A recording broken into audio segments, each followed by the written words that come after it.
Dan melalui sambungan telepon kita sudah terhubung dengan Mahfud Budiono, salah seorang pekerja migran Indonesia yang berada di Selangor, Malaysia. Selamat siang Pak Mahfud.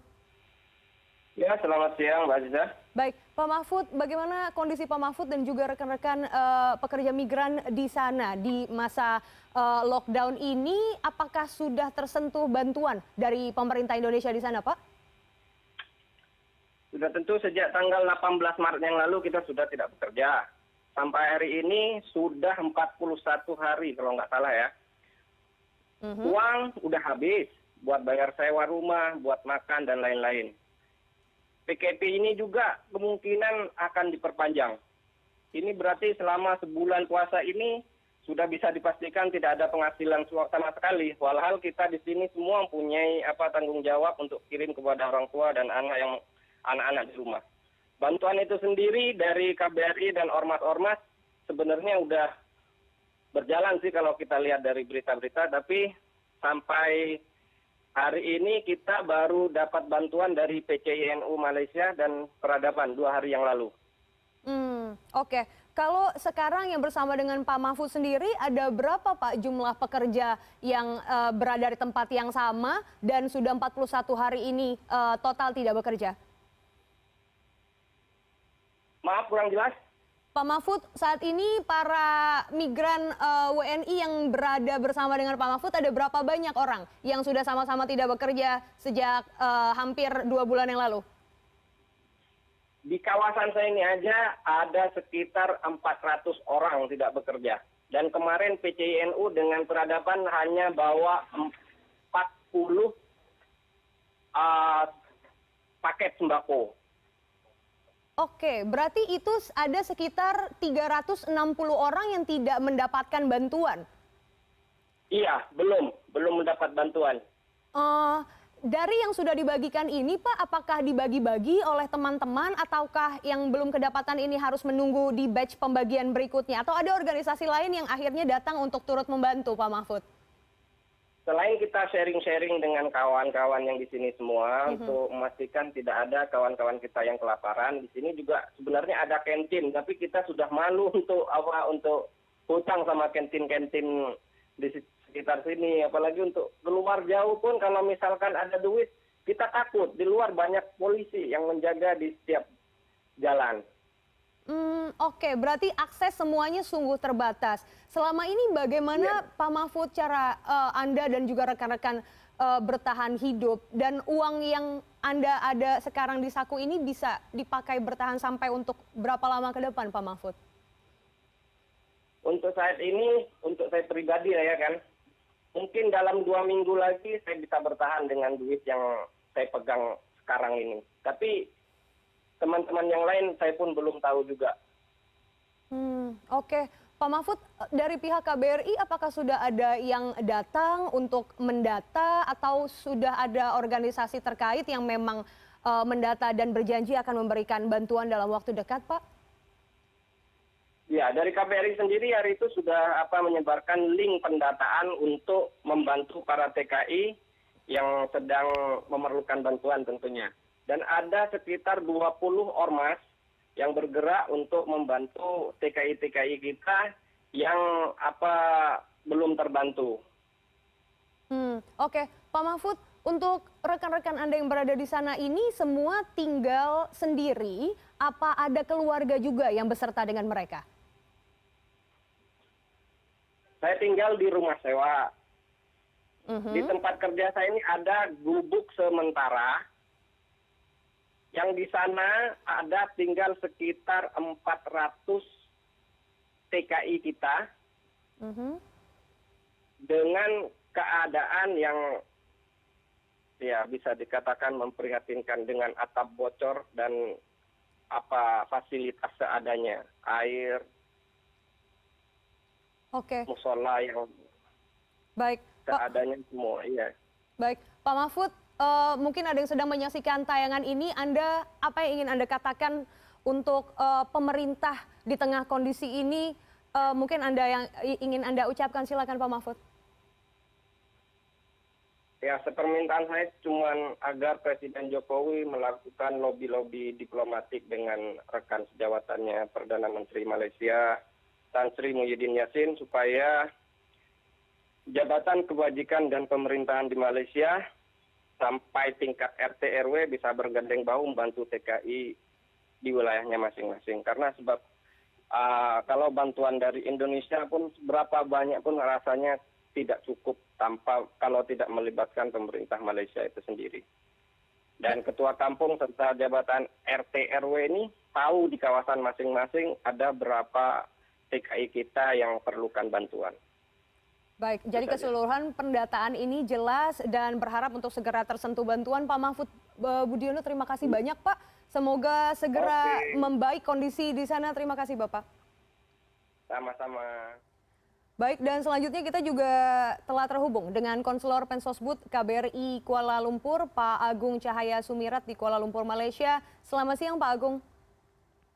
Selamat siang Mbak Anum. Baik, Pak Agung, terkait dengan diperpanjangnya MCO atau Movement Control Order atau lockdown kita sebut sampai 12 Mei mendatang. Bagaimana ini Pak penanganan terhadap para pekerja migran yang terkena dampak lockdown? Barusan saya phone dengan salah satunya di Selangor yang mengaku bahwa sampai saat ini sangat minim sekali tersentuh bantuan di sana Pak.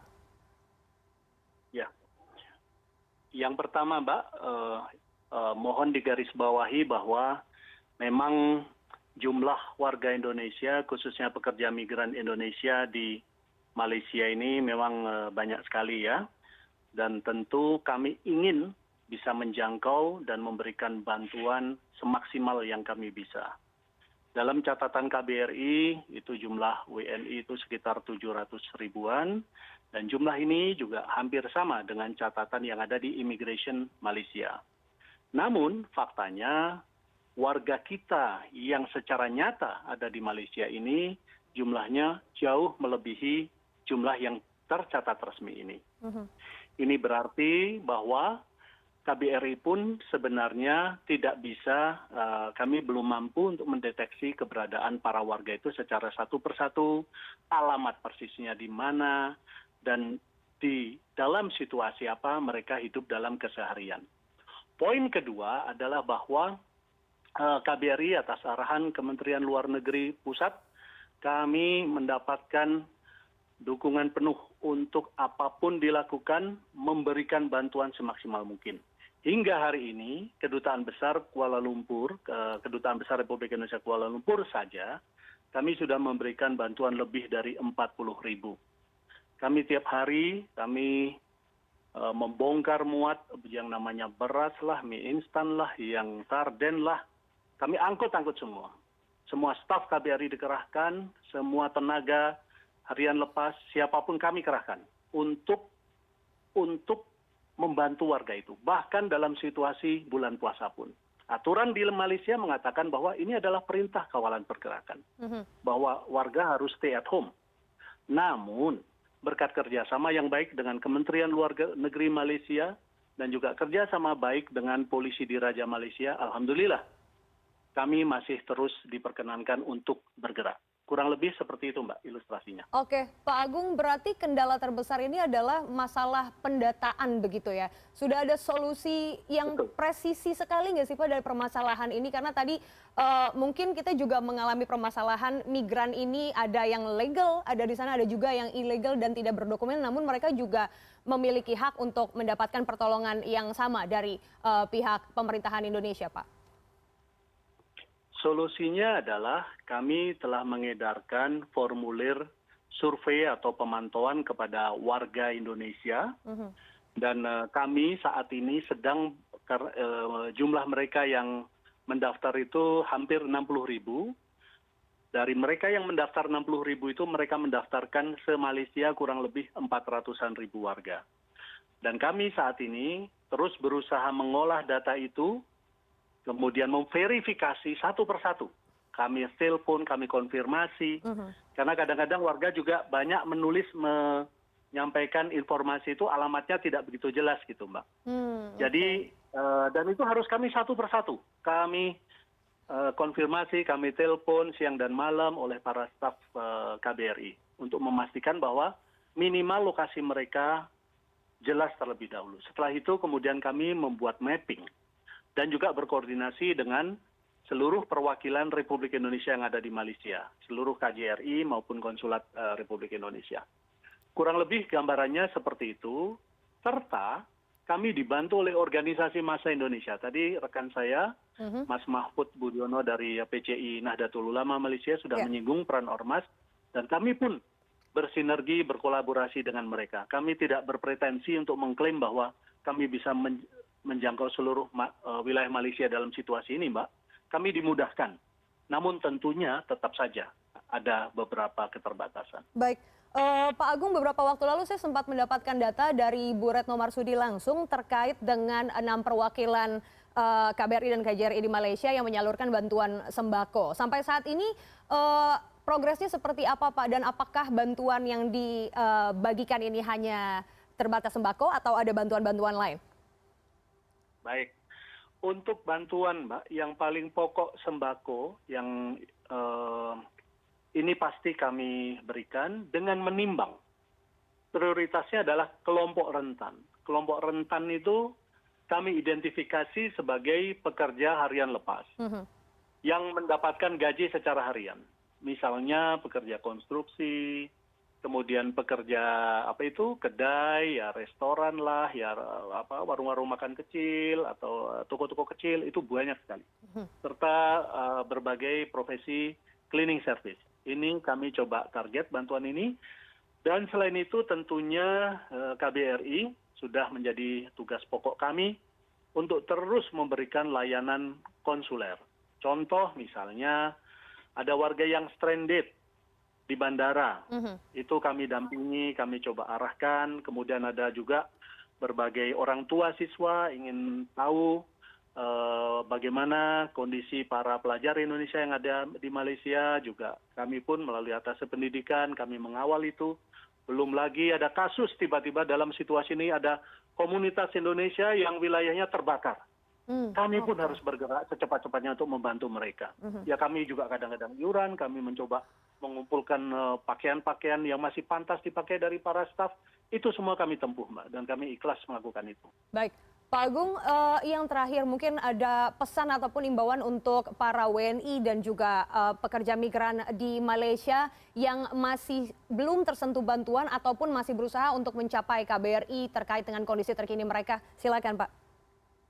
Baik, yang pertama, ini Mbak Anum, kami ingin menekankan bahwa mohon agar WNI di seluruh wilayah Malaysia ini tetap mematuhi Perintah Kawalan Pergerakan atau PKP yang ditetapkan oleh pemerintah Malaysia demi keselamatan dan kebaikan kita semuanya. Ini memang berat, namun ini adalah ujian kita bersama. Kita harus berganding bahu. Kita harus bahu-membahu bekerja sama untuk mengamankan keselamatan kita terlebih dahulu. Poin keduanya, KBRI dan saya yakin seluruh perwakilan Indonesia di Malaysia ini kami tidak tinggal diam, Mbak.